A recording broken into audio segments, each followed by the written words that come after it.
Okay, now Yes, we are, now I think. we are. Just a second.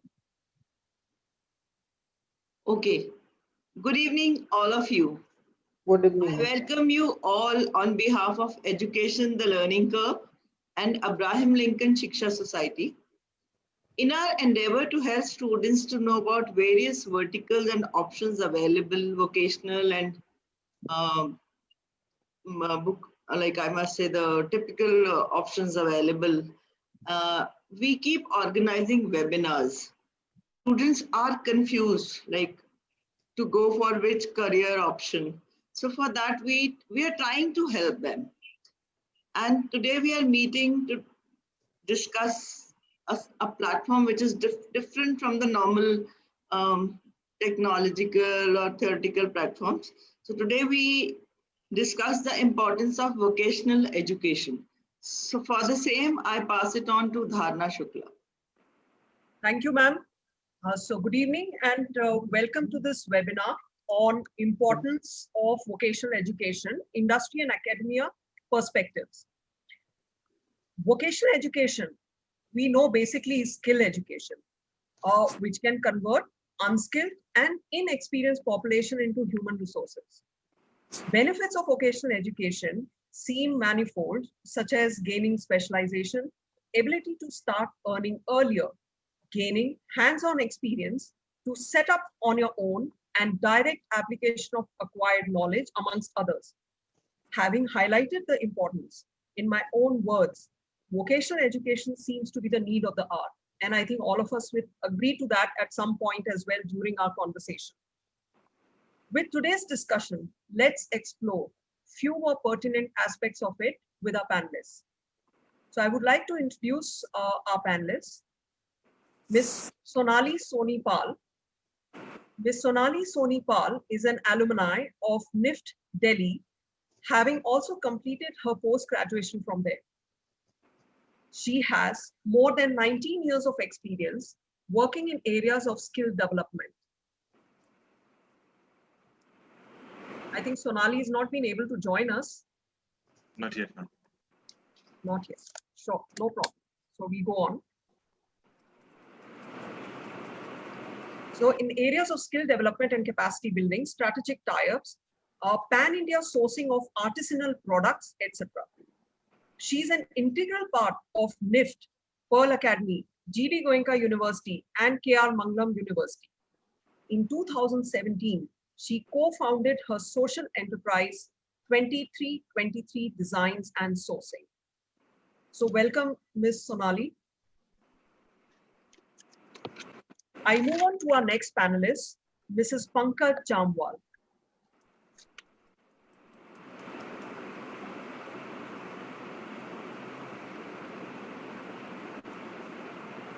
Mrs. Jamwal has served in the education sector for 20 years. She has worked as a faculty with schools of repute in Jammu and University of Jammu as well. Ma'am has been the founder principal of SGSD School, Domana. Ma'am has been the recipient of many awards, including the Prudent Principal Award from Akal Academy recently.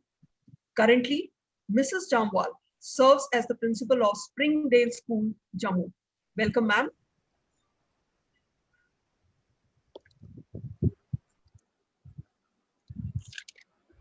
I move on to our next panelist, Mr. Sunil Kumar.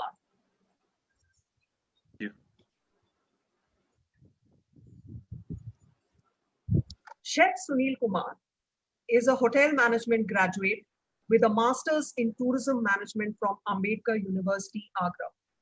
He's a qualified baker and confectioner, having 14 years of experience. Mr. Kumar has held senior positions within academia and the industry, working with Mrs. Bector's Food Specialty Limited as the executive chef, Banasi Das Chandiwala Institute of Hotel Management, and the Tivoli Group. Presently, Chef Sunil is the program director and assistant professor with Hotel and Tourism Business School. Welcome, Chef. Thank you so much, ma'am.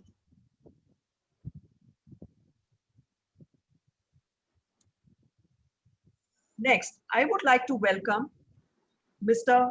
Abhishek Nair.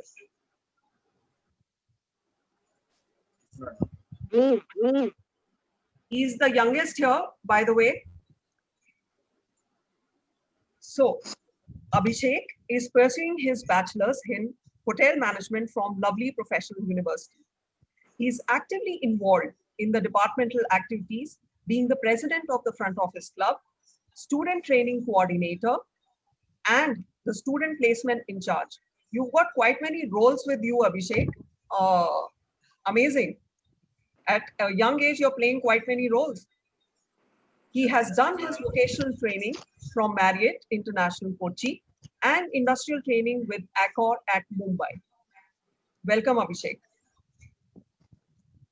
So with this, I would like to begin our webinar by asking a few questions that I have with regards to vocational education for my panelists.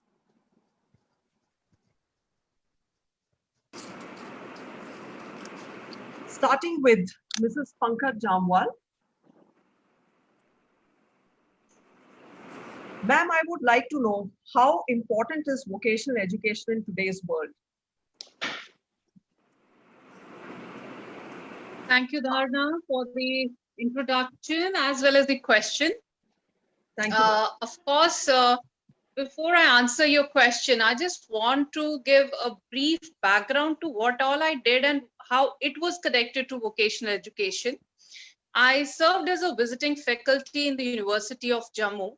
And to just share the actual picture, the students, they were professionally trained. They were students of the computer application department.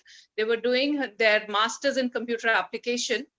But the hitch was whenever they used to sit for the interviews, they were lacking few traits or skills. So I was approached by their HOD. At that point of time, it was Professor Sambyal.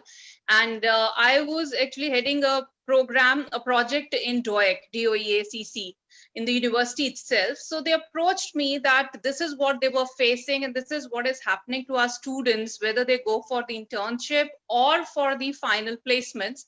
And we really want to work upon certain skills of our students. So I designed a program, and it was skill enhancement program. Now, basically, it had nothing to do with their computer application in real sense. Right. It was not academic. It was more of skill development that was required. So then I realized that come what may, how many degrees students may take on, or you might specialize in any field, unless you do not have the basic skills, you cannot sustain in any industry. So with that particular project of mine, I started another project wherein I introduced many people from various areas, especially who had mastered the areas based on their expertise and not degrees.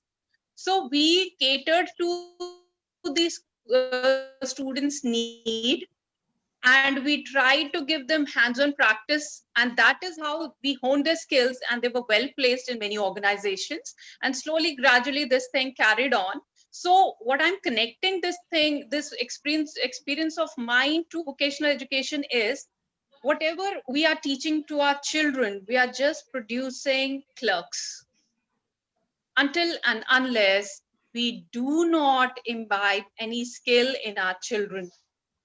Yes, thanks to the NEP 2020, which will be implemented in 2023 yet. But the application of vocational education will bring about a mass change, especially in our Indian education system, which was just theoretical. It was not practically viable. Like if I talk about the industries altogether, only ITIs were serving that purpose. So children after their 10th or 12th were doing diploma or certificate courses.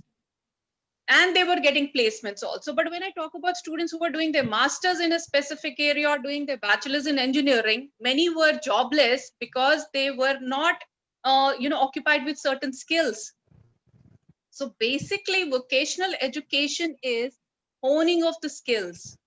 So you have to, it's like a connectivity between learning and experiencing something which you have learned.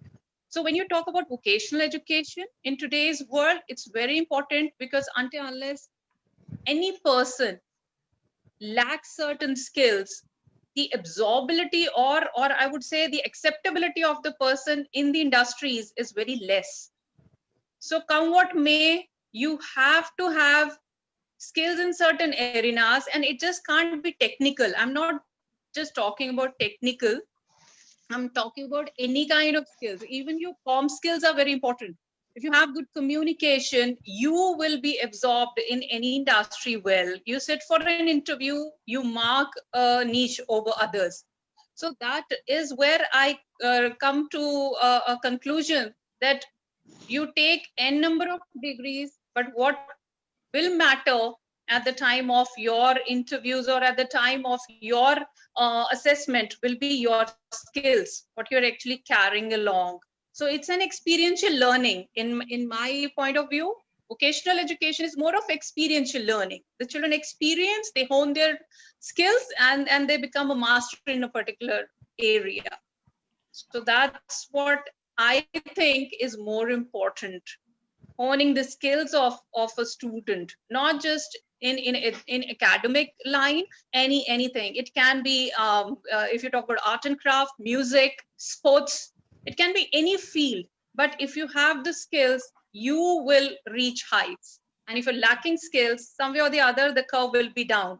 So the degradation will start happening. So acceptability comes with your expertise, and skills comes with your vocational education. Absolutely. Thank you. Thank you. Miss Sonali, would you like Yeah. to add on to this, that how important is vocational education in today's world, do you think? Because you've been of ex-faculty as well of GP Goenka for long, and then you opened up your own venture, which is all about skill basically. So, Yes. so do you think vocational education is important in today's world as well? Vocational education is the most important actually. What has happened is that a lot of colleges have started identifying that once you go out in the industry, it's not your bookish knowledge that you have learned, but how to use it. The application part of education, of whatever you're learning, is kind of missing. And up till class 12th, it is majorly missing. Luckily, the new education policy has been able to identify this gap, and they're planning to add this from class 9th onwards. But again, there's a major gap there, that the teachers who are going to teach these vocational courses to the students, are they equipped to do this? Absolutely. Are they trained to do this? And vocational study is also very important these days, is because whatever you are making, whatever you're planning to sell, whether it's a business, whether you're manufacturing, you have to understand the nitty-gritties of every part of that product. And you cannot just think ki I'll hire a business manager, or I'll hire a sales manager who will manage the whole of the business. You need people, or you need yourself to be equipped with the knowledge of how it is being made, where it is being made, who is making it, what are the kind of challenges they are facing. Are we pitching the product to the right buyer at the right price?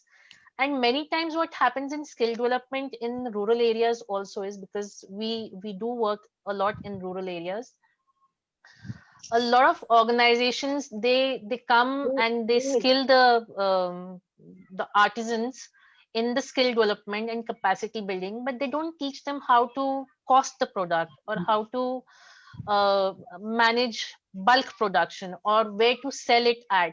So these are some of the gaps which need a lot of to some extent, when I was reading the new education policy, they've actually identified these gaps, but they themselves, the policy makers, they themselves don't know how to Implement reduce these gaps. Yeah, how to achieve, how to work around these gaps.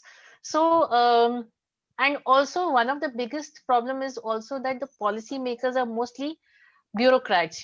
They know what the policy should be. Luckily, this time they did call in a lot of designers and design thinkers to come up with the ideas, and some of the ideas are actually unique. For example, in universities these days, a lot of universities have started giving out options of electives, and Mhm. you can pick up electives which are like absolutely not matching with your major. So if I'm an economics honors, I can actually pick up something in cooking. Hospitality, You know, for if example. yes, Yes, absolutely. hospitality. Absolutely. I can pick up ecotourism, or if I want to pick up photography, not because that I like, just because I like doing it, or it's like a hobby, but looking at it as a professional attachment to whatever I'm doing. So and the electives are very very varied. It's not that it so in earlier days also electives were there, but then if you are a, let's say if you're a hospitality person, then the electives would be related to the line.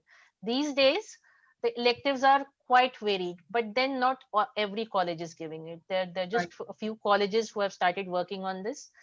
And what I also feel is that most of the colleges who have kind of started working on an advanced system of pedagogy, um, they need to kind of share their best practices. So what is happening is each of the universities or each of the colleges or institutions, they are working on their own, in an individual capacity. And knowledge has always been a point which जो आपको share करनी चाहिए, share करोगे तो बढ़ेगी. You Mhm. can't keep it to yourself. So I think the colleges who are doing well, who have come up with innovative ideas, and not just colleges, organizations or any other individuals who are doing some great work in bringing in vocational studies, life skills, they call it life skills these days. We need to kind of collaborate and work together. Maybe Dharna, maybe you could come up with an idea where we call in people and we put them True, into true. one consortium where Absolutely. people should be talking about their good practices and also what did not work. Why should I make the same mistake what you made and go through the whole drill again when I know that this might not work? So we must discuss what doesn't work and what works, and we need to kind of bring it together to take it forward. But Uh, yes, definitely vocational studies is the need of the hour right now. right. Now, having said that, when you said that a lot of systems of electives are being offered, and there's a lot of flexibility in the system which has come. Do you think Yes. students have an interest in taking a vocational subjects at this university level? So what has happened is, students, because I've seen a lot of students by now, जो हमारा education system है, it has always been on rote learning, and बस curriculum खत्म होना चाहिए, marks आने चाहिए. Good marks will take me to better colleges, and of course the competition exams I should be able to score.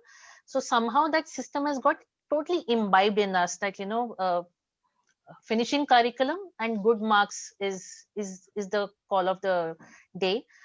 But recently I've started seeing that, and also I've seen that students from class 9th and 10th onwards, because that is the time when they start thinking what now in class 11th, which stream I need to pick up in class 11th and 12th. And that is the time they are kind of researching, looking. They're also under peer pressure that सारे बच्चे science ही ले रहे हैं, या they're picking up some other uh, streams. Also in streams these days, a lot of new combinations which have come up. So yes, students have started showing interest in picking up vocational courses. And yet, as I said, that vocational courses are not too many. There are not too many offers and not too many colleges who are giving such courses.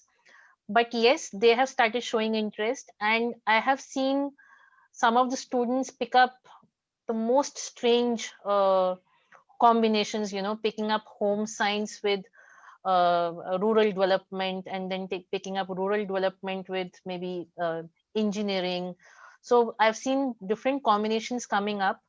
But yes, I have seen a recent shift in the students looking for vocational skills and life courses, because somewhere they have also started saying, for example, let's say trigonometry, uh, they've been studying trigonometry, but they really don't know where to apply it.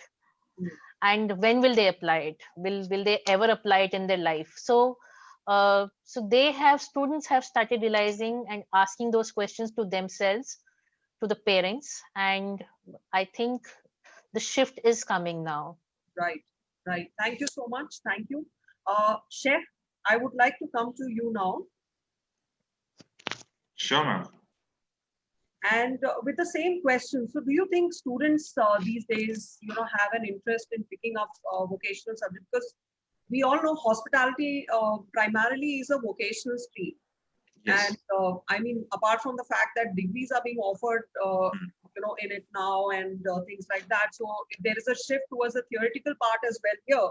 But do you think students have an inclination to pick up vocational subjects in general these days? Okay. Ma'am, so I'll give an example of a university only. About 2 years back, we started a program called as TDL. So the thing we talk about vocational programs, like ma'am was just mentioning about Sonali ma'am, about the universities that offer this kind of stuff, where a person into management or maybe designing can take up a course in hotel management, or an HM student can take up a course in law. So we are actually doing that, and trust me, we run about 5 programs, 5 of these programs in our university in our school of hotel management, and all of them have their seats going completely full. And the rule that stands here is a pursuant of HM cannot join a program of HM. So it's normally the people from other campuses. So roughly about 170 students from different schools are taking interest, and numbers are even higher. We have limited the seats. That's why they're stuck at 35. Right. Because we remember we did a program on food streets about 1 year back, and we got about 75 students application from students for that program. So students are taking interest. It is just that the options are not available. So if you look at the picture of what we have outside our country and what we have here, the pictures are actually a bit different. So I remember we had gone to our campus in France. So there we met up with the students. Turns out that these students are actually taking interest in all these vocational programs right from the time when they are 14 years old, in their schools, in their high schools. And what turns out is these students have already built up the interest in hotel management by the time they graduate, or by the time they actually finish off their schools. There was a major difference when our students were there at the end of first year. So our first years were about 19 years old, and their first years were about 20, 21 years old. So they've actually experienced the interest, experienced the things. So Abhishek will agree with me that students tend to actually fall out of this program right at the after it ends. So just about 20-30% of students stick to the hotel line when this program ends, and hardly about 1/5 of them actually are in the hotel after 5 years. Hmm. Because that term we use, that they were pushed to go into hotel management. And that is one thing which has to stop in India. So if we expose our students at a young age, like CBSE has started those 40 different vocational programs. So I was just looking at the list. They've started about 40 different programs, and out of those 40 programs, 5 are focusing on hotel management, tourism, and all the 4 streams are covered: the front office, the service, housekeeping, and production. So a student already knows where he wants to go. He has an idea if he wants to enter hotel management, which kind of thing he'll be looking at. So if I talk about a personal experience, I had interest in cooking right in class 5. So I mean, the first dish I made was out of anger, pav bhaji. My sister gave me pav bhaji, so I said, no, I will make it myself. So if I would have gotten some guidance in class 9th or maybe class 10th, I could have been a better chef. Absolutely. So it took me some time to reach that level, to realize the value of a chef, to realize what is this HM all about. So that is one thing. One thing I must point out, like ma'am mentioned about the best practices. So these best practices right now being gathered at a central level.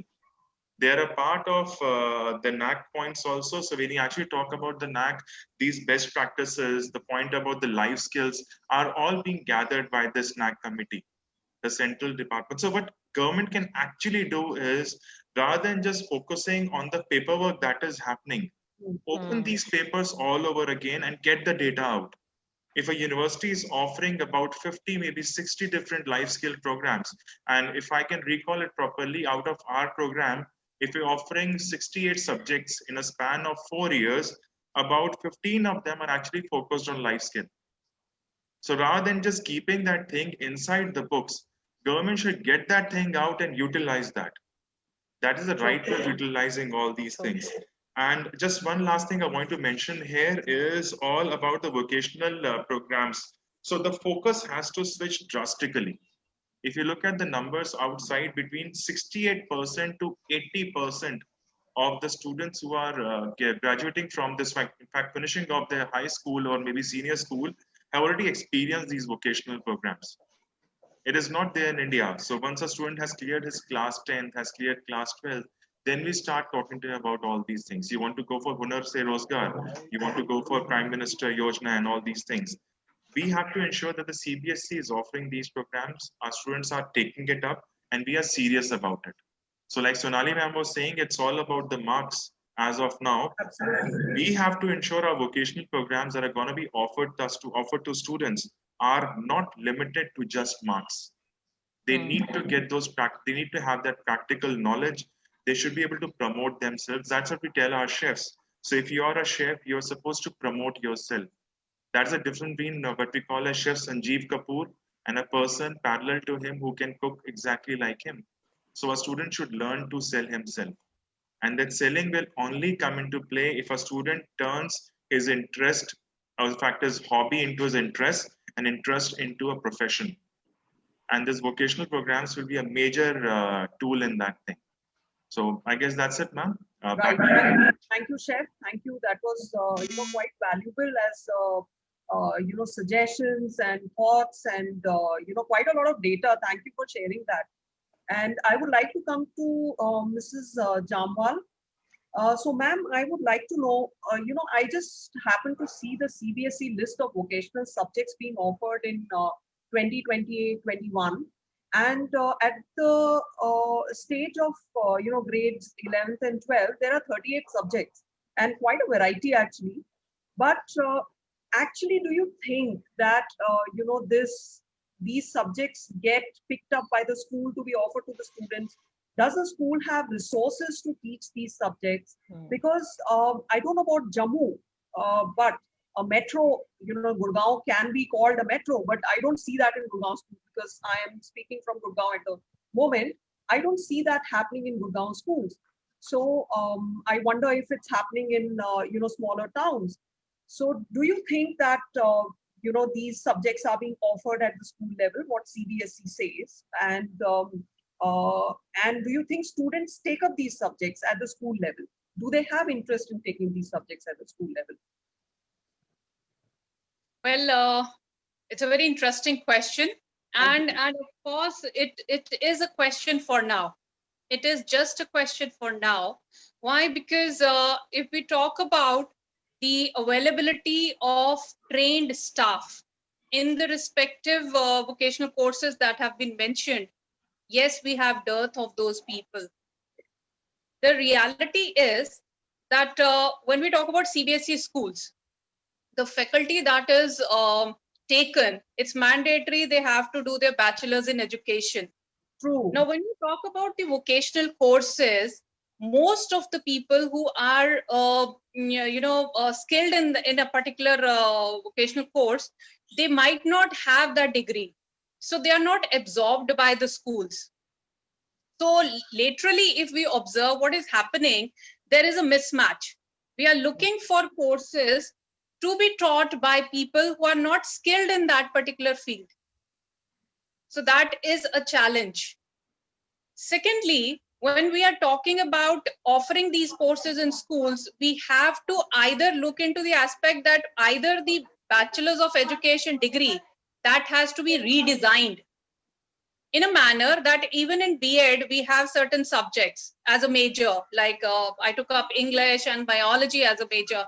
So now for teachers, they will have to have the options. Like in our bachelor's, we need to have that changed, that there should be some skills also added so that they are trained graduate teachers to teach those skills, those vocational courses, wherein those who have those skills, they are not academically eligible to be taken by the CBSE schools. So there's a mismatch amongst courses offered.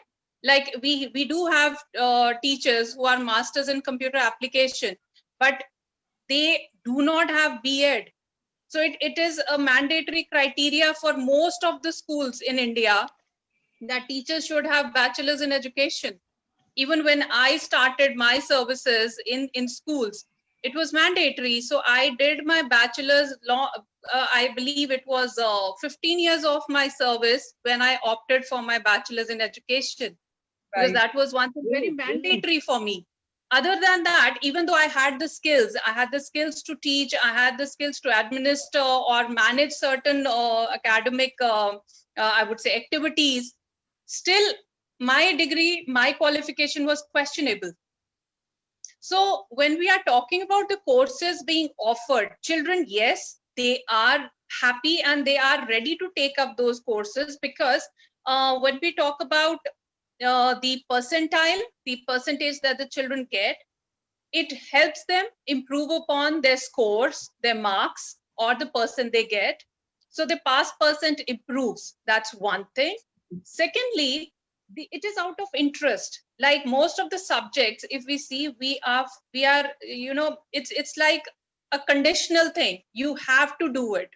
But when we talk about vocational courses, children are given a choice. So they opt for a subject which they like. So it's out of their free will taking up a course. But is the faculty available for that course? Remains a question.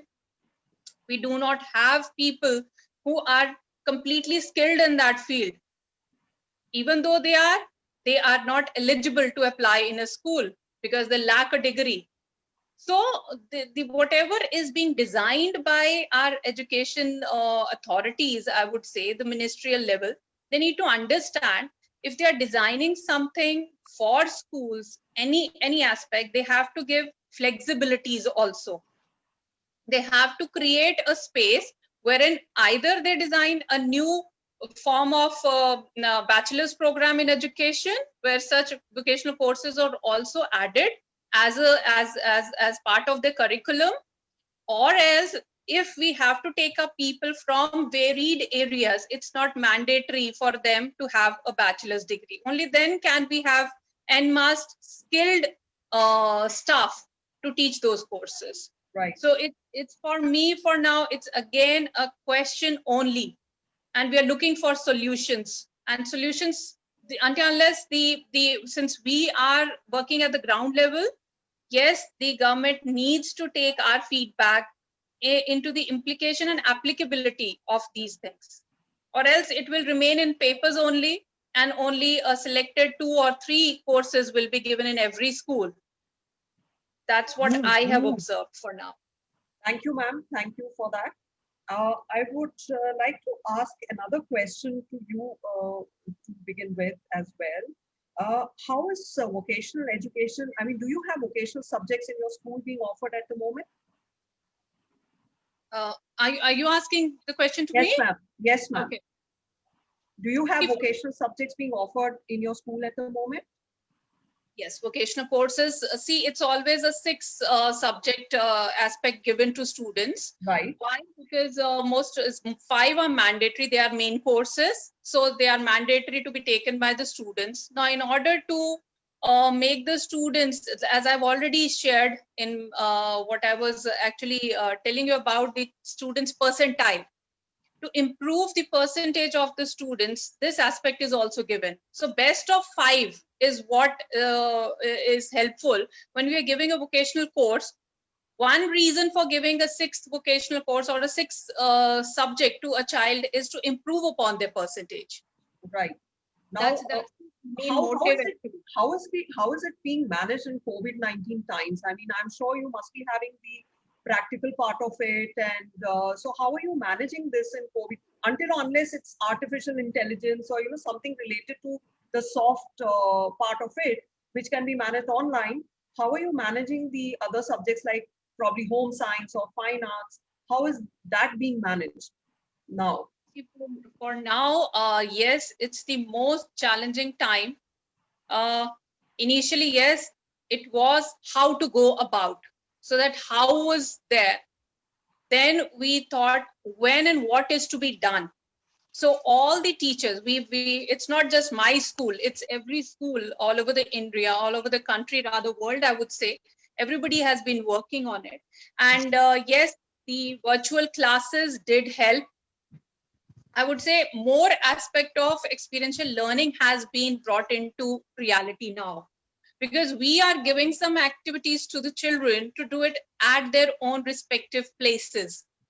So that has given them an experiential learning aspect. They're doing it. It's a self-learning aspect they're doing. So it has, rather than, I would say, it's more of a flipped learning program that we are doing now. Like, it's not just a lecture happening. Teachers, since if we talk about the virtual classrooms, we cannot conduct classrooms as live classes. So the dearth of availability of the facilities that are available in the school, they're not available at a teacher's respective place. So how they have managed is we have been using the augmented reality thing for now. Absolutely. And VRs, of course, the virtual reality. And that has brought into many things that children have started experimenting. They have also started researching upon everything that they have learned. It's improved.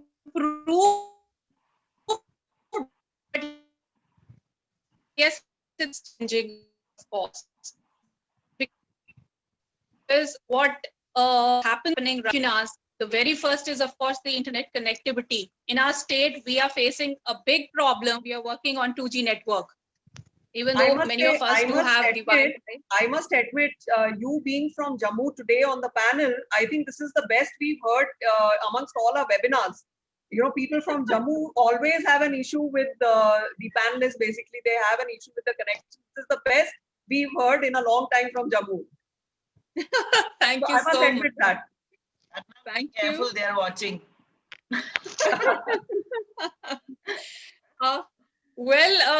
We took it as a challenge. See, as an educationist, past 20 years, the only thing that I've learned is never to give up upon anything that comes my way. So I never gave up. And it's not just it's us, people in our UT, Jammu, as well as Kashmir. We worked upon this challenge, and I think it's become very fruitful. It's given us some positivity also. It's I would say, positivity in adversity is what we have experienced at present. We worked more since we admit people, we all are reporting to our schools. We have worked upon certain aspects that, yes, wherever the lacunas are, let us do it. So the admin people have also come into the academic line now. Our IT experts, we have an IT manager. So he was given a task that you help out children with their vocational subjects. So he designed his own, I would say, the classes. And he said, ma'am, I can do it. He had his own lesson plans, and remarkably, he has given the courses, the classes. And children, we take our feedbacks. Every weekend, we have an open house meet with parents and children. And the students have actually given a very positive feedback. They say that, yes, ma'am, we are prepared. We are prepared for our boards. We are prepared for our exams, come what may. And we know this time it's challenging, and we'll prove it that we can do it. So vocational courses has not remained a question. If the main courses were done well, vocational courses, of course, is self-learning program. So children have done it on their own also. Only guidance was given by the teachers. Right. So this is how we have managed. Right, ma'am. Thank you, ma'am, for that, because it's very important to know how the practical aspects are being managed. And I would like to ask Chef Sunil as well, how are the, because hospitality definitely requires, a program like hospitality definitely requires a hands-on experience. So how are you managing that, Chef? So, ma'am, as of now, what we have worked out is that we are trying to focus on theory only. And I'm sure, before you start, I think Abhishek would like to know, I mean, because he's a student of hospitality management as well. And I'm sure he'll be interested to know how others are managing. Yes. So what we've done is, if in case I'm supposed to have, if a subject is about 4 credits, so 4 credits means about 6 classes in a week. So what we have worked out is the student is studying the theory subjects, when you're supposed to have practicals, we show them lots and lots of videos. So if I'm talking about a Kashmiri menu, a menu coming from Kashmir, I have got a 5-dish menu. So I'll show them a video of those 5-dish menus. I'll go inside detail of every dish so that the student understands, and I'll ensure that the student doesn't get bored. Right. Because what we call as the time we spend in front of the screen time is more difficult than sitting in the class and learning, or maybe in the kitchen. So the focus right now is completely on these videos and the theoretical session. And what we are hoping is that we'll have some chance to come back to campus by December, maybe November or December. So the time we are back in the campus, the focus will completely shift to practicals. So a group that was having practical only once in a week will now be having practical 3 to 4 times in a week, so that their semester knowledge is not, the semester thing is not lost. That is our target. So if he's supposed to have 16 practicals in a given semester, we have to ensure that when he actually leaves the semester, when he goes to the next semester, he doesn't feel that something was missing or something was left out. And we have to ensure that as a faculty, it is our responsibility. So even if we have to work for 7 days in a week, at that time, we will do that. As of now, we're doing 6 days in a week to ensure the student is getting every kind of knowledge.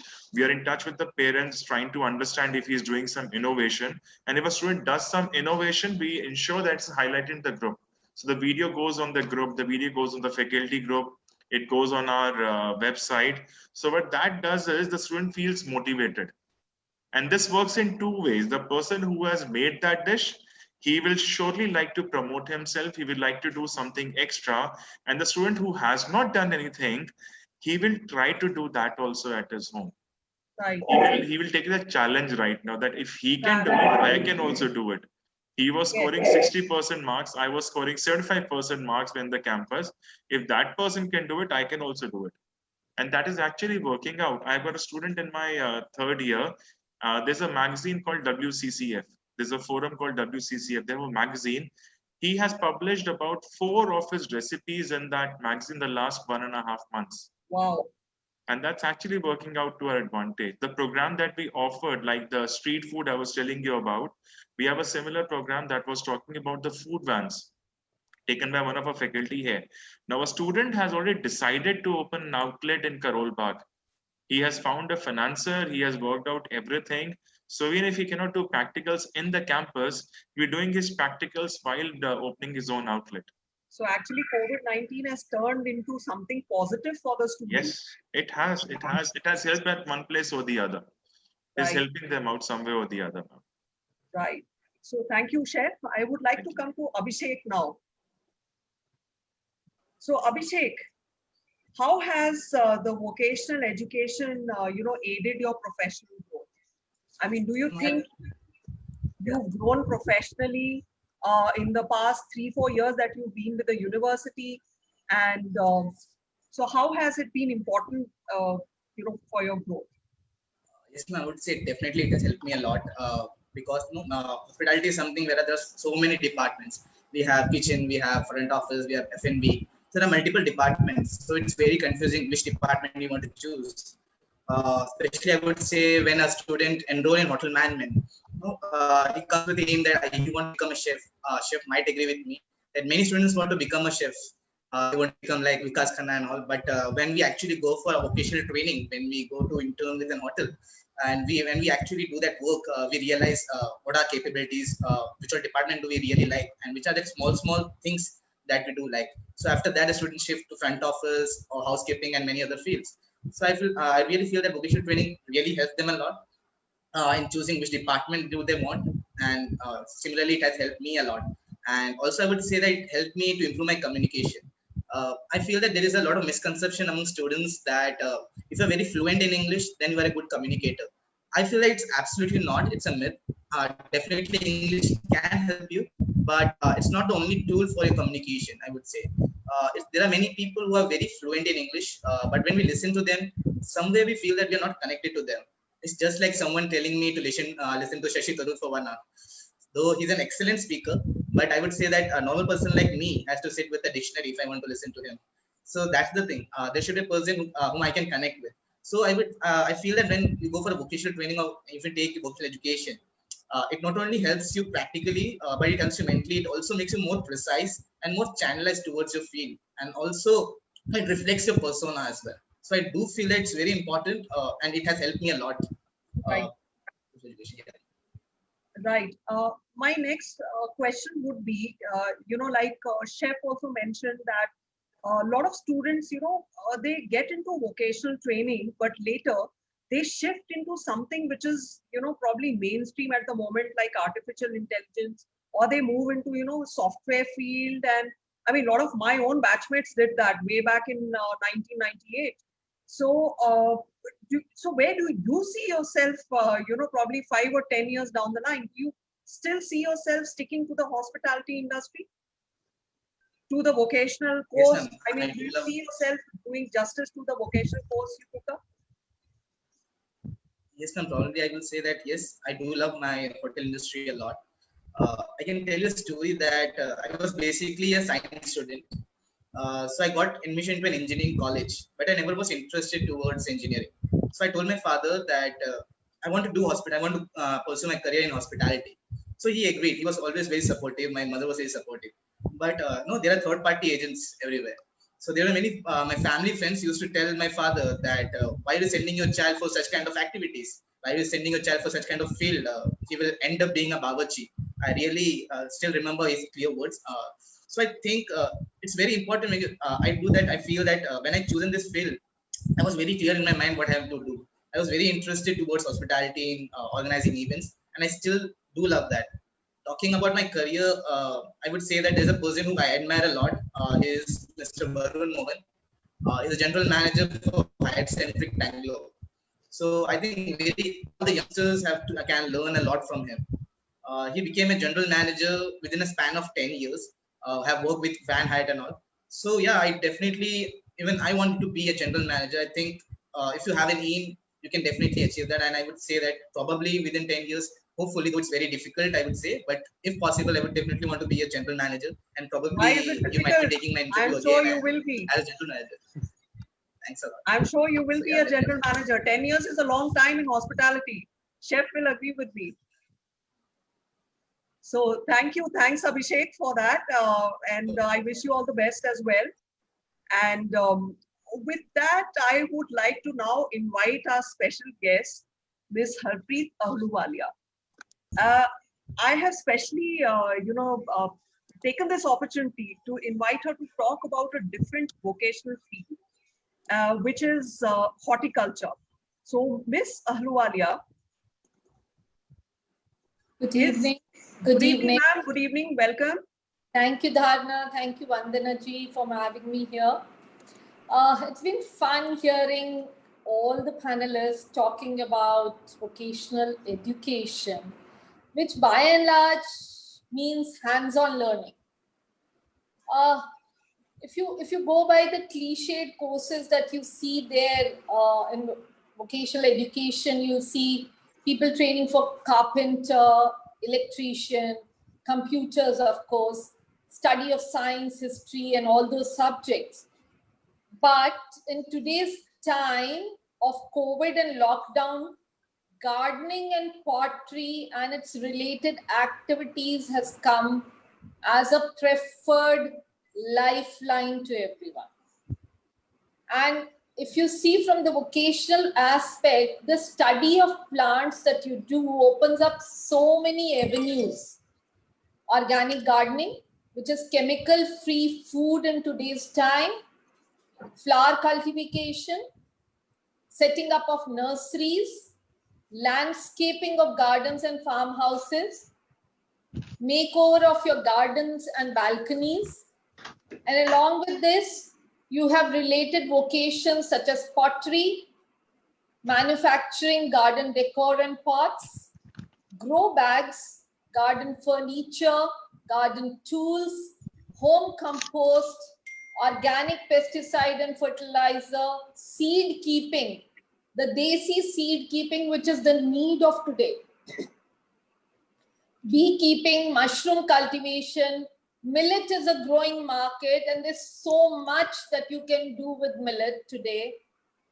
creating the supply chain from the farmer to consumer for organic vegetable and fruits, green gifting and corporate gifting, air purifying plants, and I can go on. The list is endless, but each topic that I've touched upon is part of your vocational education, but it is not given that importance till today. Gardening is something which is, or horticulture is something which is, brushed aside. वो तो मालियों का काम है. No, it is not मालियों का काम anymore. It is our work.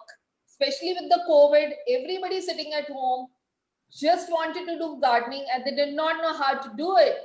And we did run virtual classrooms. We have done Zoom sessions teaching housewives and professional people, teaching children how to do seed sowing, how to harvest, how to grow your own vegetables. And people have started enjoying their own spaces, whether it's a balcony, terrace, or garden, they actually started growing things for themselves. Now, coming to Earthly Creation, which is my venture, it's a socio-economic venture wherein we create garden pots and decor in terracotta in animal and bird shapes, basically. Why terracotta? Because terracotta is a breathing medium. It's a biodegradable medium. It's an eco-friendly medium, and it helps the plant develop, And why did I choose pottery? Especially terracotta pottery. I could have done ceramic pottery also. But why terracotta pottery? Because when I touched base with these potters, I realized these were matka maker potters and they were giving up their profession because there was no buyers for them. They did not know how to contemporize their art. So we do garden and home designing and advocate green gifting during Diwali and birthdays. And our tagline is love an animal, gift a plant, now and always. In this journey, we have hand-holded the potters by designing and for sustainable employment for them by using their skill set. We have hand-holded the nurseries by picking plants in bulk from them. The indigenous varieties, not the imported ones, which don't do well in Delhi weather especially. We have handheld the women by creating women entrepreneurs across India by making resellers out of them. The housewives who were not doing anything but wanted to do something, we have reached out to them and we've supported them in creating a business venture. We've connected to consumers by giving innovative and quality products to them.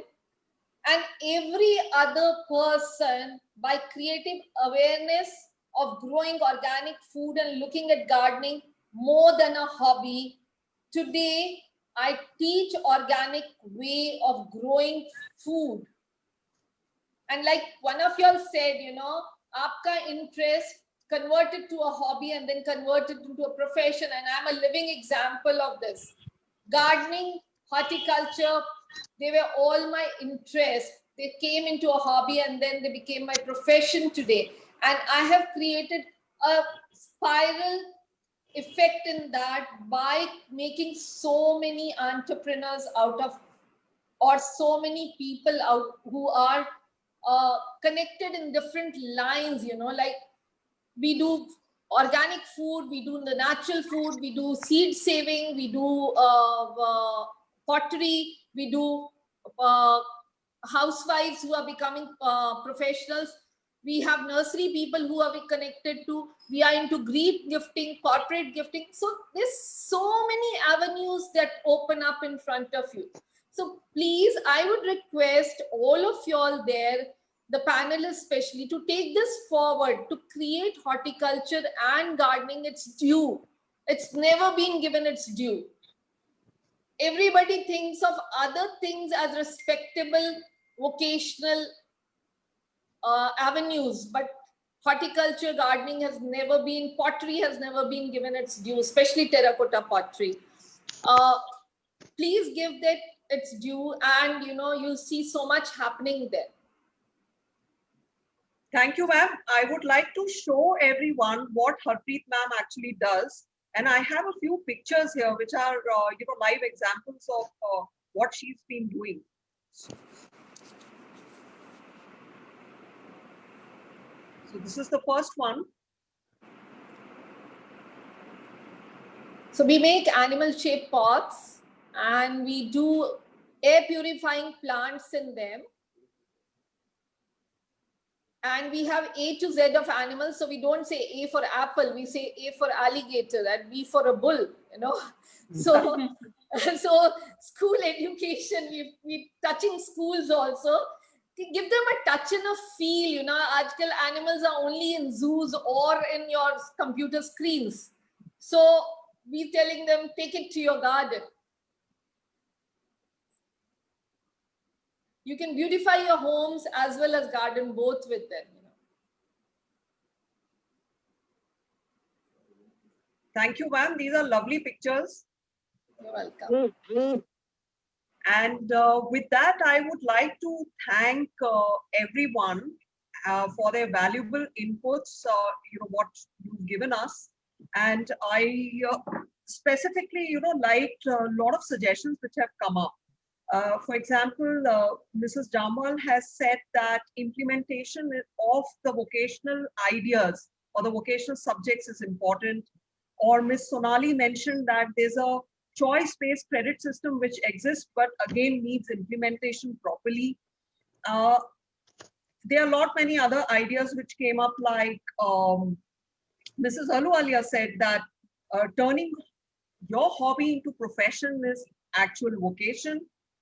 So with that, I would like to hand over to Mrs. Vandana Kohli to propose a vote of thanks and give our conclusion speech, please. Over to you, ma'am.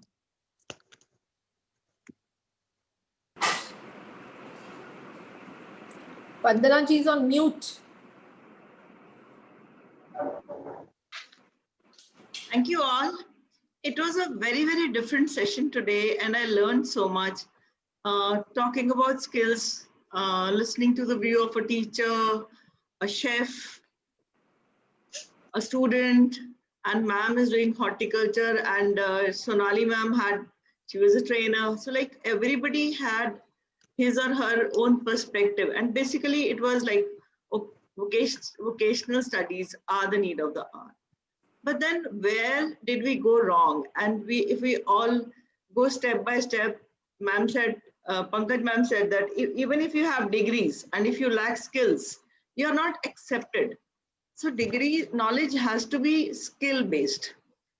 So for that, our education system is to be blamed. We have been following this rote learning program. We have a degree of masters in economics and all, but what is the application? We don't know. And sometimes we do get the job, but yes, as ma'am said, only people who are accepted are who have some skills, who have developed some skills. And unfortunately, as till now, the schools are not to be credited for that. It was individually people acquired some skills, whatever maybe due to their atmosphere around and all, but skill-based learning was lacking in our curriculum. So the change was required, and NEP is a very good proposal. I hope that the execution is done properly, and teachers are to be trained. So we have to design a curriculum for the teachers also. And they said that, okay, this time, normally bureaucrats are the one who design policies. That was one of the negative features. And this time, yes, suggestions were taken. I wish even students could have been involved somehow and listen to, or maybe some questionnaire kind of a thing was in the pipeline, so that even students' opinions were taken while framing the policies. But it is a nice policy. Let us see what happens in future. And beautiful combinations like economics and tourism. So when a person, Dharna would agree that if tourism is to be followed, and if a person knows economics also, so the Yes, planning, yes. the planning of the tours, whatever it is at whatever level, if you know the economics also, it will, that person will excel. So this was required, various combination was required, and as ma'am said, Sonali ma'am is not there, but she said pedagogy also needs to be skilled. Yes, the teachers and their thoughts, they were also not skilled because they were, nobody in was exposed. हमारे यहाँ system ही नहीं था ऐसा, आपने MA कर ली, economics करो, चलो आ जाओ आप इकोनॉमिक्स के स्टूडेंट्स को पढ़ाना शुरू कर दो. क्यों पढ़ा रहे हो और किस लिए पढ़ा रहे हो was not there. The essence was missing. Economics पढ़ रहे हैं, that's it. उसके बाद बीएड कर लो तो टीचर बन जाओ, एंट्रेंस एग्जाम दे दो तो बैंक में चले जाओ. But skill was missing in any course, except, okay, ma'am said IT and all. Is Chef Sunil around? Yes, ma'am, right here. Chef, can you just explain a little more to us that what is TDL? It sounded very interesting. Yes. And then you said So, you introduced the system of TDL. Okay, we yes, do understand that it was more skill based and the combination of hotel management, like yes, of, proper hotel management subjects with other subjects. But yes. it was very exciting and interesting. So I would like to know a little more if you can. So, ma'am, as of now in our campus, we have got 8 disciplines, ranging Yeah. from law to health science to design to architecture. And every school offers about 4 to 5 programs each semester to a student. So if I'm a student of hotel management, I cannot choose that program. So if in case it becomes 8 schools into 4, it becomes 32 programs, I cannot choose those 4 programs of hotel management. I have to choose a program of some other school. So like last year, we had students choosing a program of painting. There was a person who was offering the music to a certain number of people. So a person who was actually in hotel management chose a program in designing. A student chose a program in law because he was interested in opening his own outlet, but he never knew about the rules and the VAT and GST and all those things. So he went there, he took up that session that was for a total of 20-25 hours, and he learned about all those things. And it was completely a practical based session. So you are being taught for about 4 to 6 hours, what we call as modern day learning technique.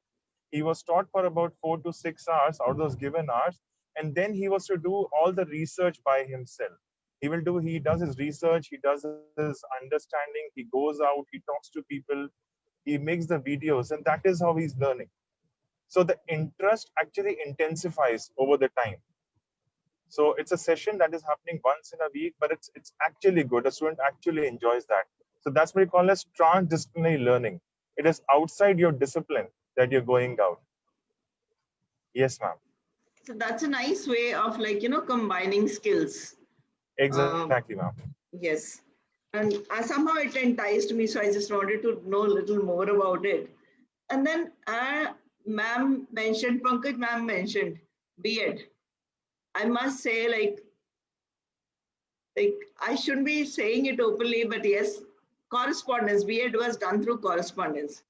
So you can understand how important it was. It is a degree, and it is, I don't understand. Yes, the only thing what doing B.Ed teaches you is how to connect with the children and how to deliver. But making it compulsory, and that also with the structure which is very, very vague.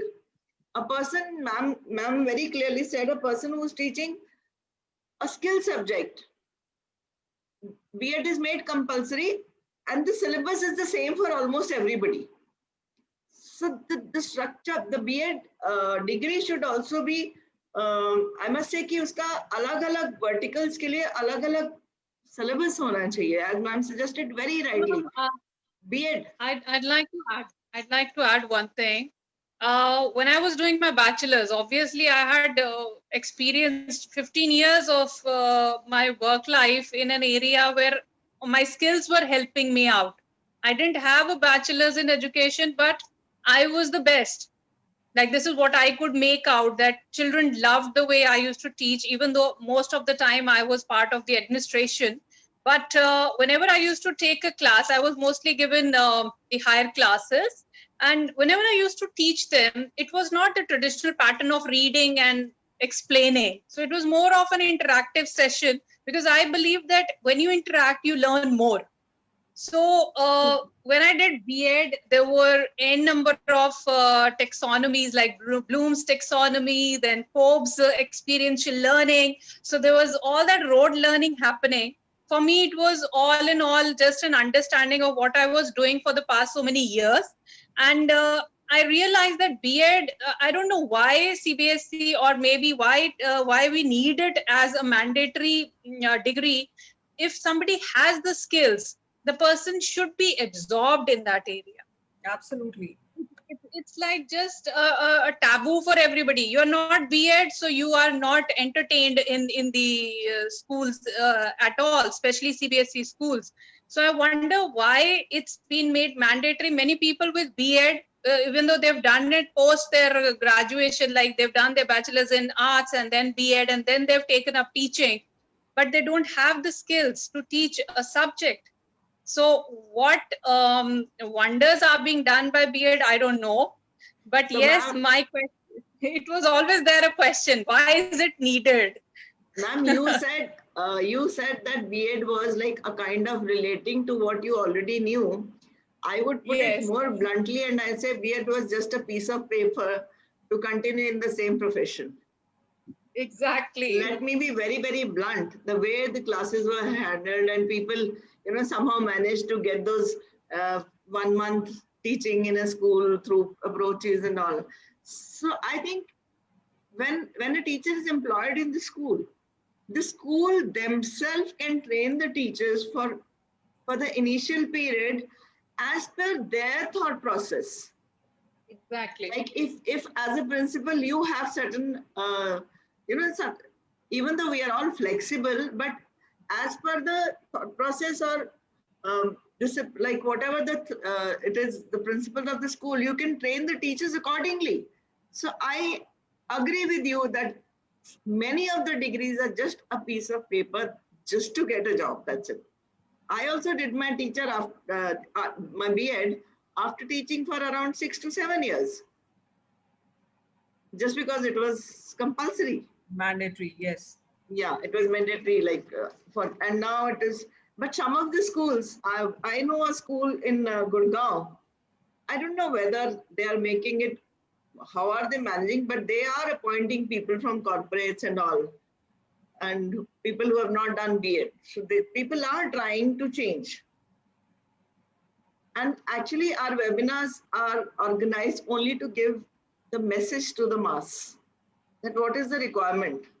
Maybe some government official is listening to this, and some, if not now, after 10 years or maybe after 5 years, new education policies after 20 years. So maybe after 10 years, we'll say, हमने ये कहा था ना, शायद किसी ने सुन के इसमें ये changes कर दिए हैं. So, Ma'am, may I just and add then, something here? yes, So we have a program in our hotels in which a person who has got interest and has got the skills, the right skills, he's being hired by the hotel and he works for a limited period of time. He works at a salary which is lower than others. He works for about 1 year to 1.5 years. In kitchen, it becomes 2 years. So when they work for that time, they are being tested on each week. They are tested, each week they are evaluated. And if they find that person right, that person achieves a very, very accelerated growth. He actually becomes a manager overnight like that. So I'll suggest that something like that can also be adopted by the schools. You hire somebody who has got the skills, you hire somebody who has got the interest, and then you evaluate that person over the time. And then you approach the government to work out an equivalent degree which can be offered to that person, because he's actually what we call as he's going for experiential learning. And he's actually achieving something which you wanted him to achieve. He's becoming a real teacher. He's going to make your student the right student. Once he goes out, he will have some knowledge rather than just those books in his hand.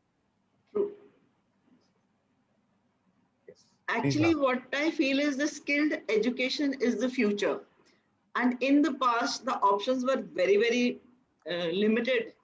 And even now, exposure to skilled education is at the wrong time. I feel they should be exposed to skilled education in whatever small way right from the beginning. I have seen in many schools in Japan, they teach them simple things to cook. They teach them to clean. And now today, if a student is asked in the school to clean their table, parents take it as an offense. कि हमारे बच्चे से table कैसे साफ करा लिया? Ma'am, we cannot even ask our students right now in first, second, or third year. You tell them to do mopping, they think twice before doing it. Yes, That's a part of our curriculum. But there is a That's slight transition. It There is a slight part of your transition. In Yes, it's a- schools, we have the seva activities happening, which imbibe these values. So in seva, we have the home tasks done by children. Like during COVID, we gave the seva activities to children, and they were asked to showcase what they've done, how they've helped their elders, or what they've done at home, other than just learning and teaching and playing. So many children were seen cooking with their mothers. They were even plating most of the time. Many children were dusting at home, and it's like slowly, gradually, these things will be brought into the schools, and the acceptability has to come from the parents' side. And of course, special orientations and counselings are needed for the parents too. So I believe transition will happen, but of course, it's really too late for our system to change. But it's never too late for now. Also, NAP will bring about certain changes, I hope.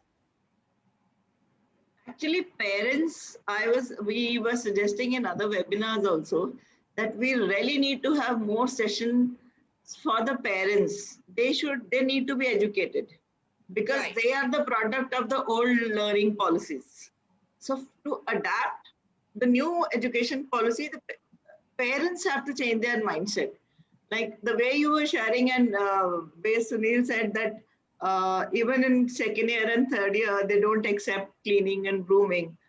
I would just share a very small incident. When I was teaching in a school, I used to sit on the ground with 5 or 6 children who needed personal attention. I would not say they were weak or something, but some of the students, sometimes they need your personal attention emotionally also. And so I was sitting, so one parent said, "Ma'am, how can you make my child sit on the ground?" I said, just because I wanted to be with them all at a time. That was the only option available. He said, I'm a business management student. I've never faced that in my life. So then I told him, I said, "Sir, even I've done business management and still opted for teaching. But that doesn't mean that I am myself sitting on the ground. Why not the students?" So the mindset is so old. It's so primitive, I must say. They might be holding degrees and all, but the mindset is still primitive. That's So the parents. That's how we've been brought up. That's the stigma attached with the whole thing, that we have people who do this kind of work, and so we are not supposed to do that kind of work. This is how we've been brought up, and it needs to change with the parental thing as well. Yes. And then we all agree that yes, skilled labors, vocational training is the need of the hour. And today, just to bring the icing on the cake, we called Harleen ma'am, and it was so beautiful looking at those planters and the plants. And yes, going green again is the need of the hour. So we learned so much from them. And then I have from her, and she said she made her hobby into occupation, and how beautifully she is connected with the potters also. And she has streamlined them to give them livelihood. So it's so beautiful. Is ma'am around? No, she's not around. Anyway, maybe she'll get the message. So I think that was also very beautiful. I just have a small suggestion for the principal. Ma'am, you would agree that yes, we are having virtual classes with the students and the teachers, everything. We can also pool in some of the skilled labor, skilled people. Like we can organize virtual sessions with some of the skilled people with the students.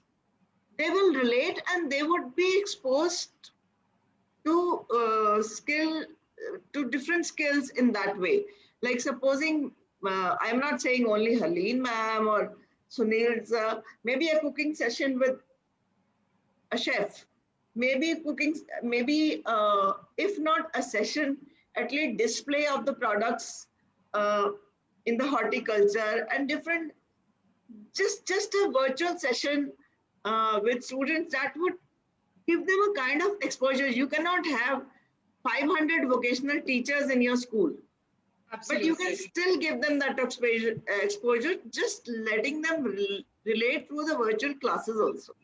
And maybe encourage them to watch such videos or such sessions so that they know that, yes, there are career options beyond the books. And this is our next topic for the webinars, beyond books, like learning beyond books. We we are trying to help like the students and parents and teachers and ourselves also to learn and grow beyond books. And um, educated we all are, but we need to create more and more knowledge. I'll add something Absolutely. here. I'll add Yes, and something you know, here. I'm before Sunil Please, adds, please. I'm enjoying the session. Normally, Dharna would agree that when I wind up, it's 3 to 4 minutes and then we wind out. But it is Yes. becoming more interactive, and that means Absolutely. that means Absolutely. we are successful in creating that platform or that atmosphere around that people agree that yes, we are right. Okay, Sunil, yes. We Can are we Ma'am, I was see you, saying, facilitated Sunil? this. We following can't your see your exact, video. yeah, I've actually gone, but my network speed is a bit low right now. It's okay. It's So okay. I'll share something with you going by your exact words. On April 14th, we actually had our first online session, a webinar with an external person, a hotelier. And if I deduct the 1 month of examination from the list that we have, as of today, we have had 47 days of sessions being taken by industry experts. And Very they're not nice. only chefs, but they're actually people who are bartenders, people who are the pioneers of the industry, like Chef DK has been a part of one of the events, Chef Devinder Kumar. We have had chefs from US. We have had people coming in from other countries a part of this thing. We, in fact, had an international webinar also. That was one of a kind for an HM Institute that happened on 9th of May. So that is what we are focusing on. We are trying to ensure the student is learning from these people. That is how they learn. That is how they grow. So when ma'am mentioned this thing, that is one thing that we can look at. I must say that we are following it. So I think we are at the right frequency right now. So I think we have connected two people, Pankaj ma'am. Yes. So actually, ma'am, you must be having meetings with principals and all. Just a small suggestion which just came to my mind. It was not planned, but when I was listening to all of you, so I thought it would be a nice change if you connect with people like Sunil rightly said, not only with the chef. And I was so, when I saw the different verticals in hotel management, I was so excited about it. Our time it used to be, what are you doing? Hotel management, not the verticals of hotel management. So every industry, every skill is growing. Skill is getting more skilled. So like more specialized, I should be saying. So that is nice. And now I'm lost actually. But anyway, thank you. It was, Like the way you suggestion your suggestion about conducting virtual meets with experts in various fields other than academics. Yes, I welcome that idea, and of course, very soon, maybe in collaboration with you only, we may have that kind of a program for our students. surely, ma'am. Ma'am, I actually, will, we would love to connect with the students. And on Friday also, we are having a webinar with the students. all And right. I feel students are the core here. Like we are keeping in mind the students. We can still change, and as teachers, especially difficult for the some of the parents are very receptive. Yes. We all can still change, but students are to be kept in mind. And I thank you for being so receptive that you said yes. I think Dharna, our efforts are fruitful. And if people like Pankaj ma'am are accepting and Sunil is saying that this is already in pipeline. So I would thank Dharna once again for always being there for me, and she has new ideas, and I don't think we can move without her. And I would thank all the participants for such a learning session. Like, I really learned a lot. I thank you would be a very small word, but again, thank you. Pleasure is all mine. Thank you. Thank you so much, ma'am. Thank you for the Thank you. opportunity. Thank you for the platform. Our pleasure. Our pleasure. Thank you.